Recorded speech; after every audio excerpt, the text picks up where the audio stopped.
Мисалы дүйнөдө 8 миллиард адам болуп калдыкпы? Бири-бирибиздин бутубуз бирге түшпөйт, отпечаток пальцада эле. Анан баягы 40 батпайда 41 бер, 42 деп кие беришет да. А по факту алып келгенде өзүңүздүн формированный пучковой часть, подъем деген нерсе бар, пяточный часть. Ошолорго карап голенище, голень, ошолорду полностью структурасын алып туруп, ошого карап өзүңүздүн айткан моделиңизди бутуңузга ыңгайлуу болуп жасап беребиз да. Мындай кожалар бар.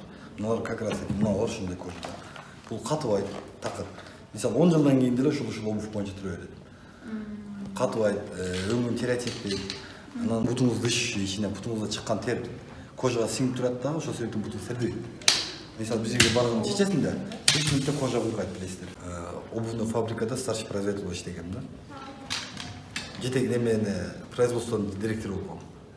Анан кийин 2 жыл окудум Москвада. Моделирование, конструирование, дизайнирование боюнча.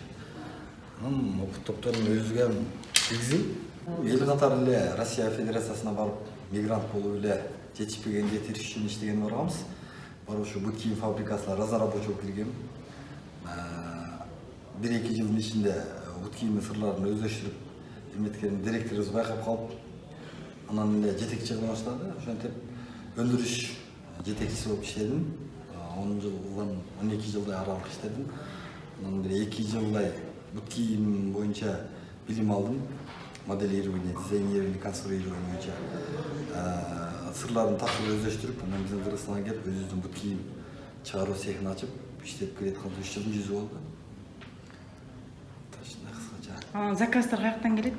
Заказ биз Кыргызстан боюнча 7 область, шаарлар бардыгы бизге интернеттен, телевидениеден кеңири тарагандыктан бүт заказдар элдер өздөрү келет.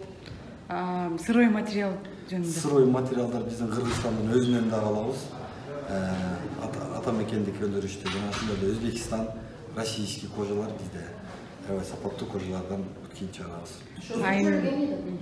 Өзгөчөлүгү мисалы Өзбекстандыкы бул Союздун технологиясына ашатылып калган. Азыркы жаңы заман өнүгүп келаткан жаңы технология менен азыр Россияда европейский стандартта чыгарып аткан кожалар бар. Ошолордун алып аябай сапаттуу болгонго бел байлап, сапаттуу кожалар алып иштеп келебиз.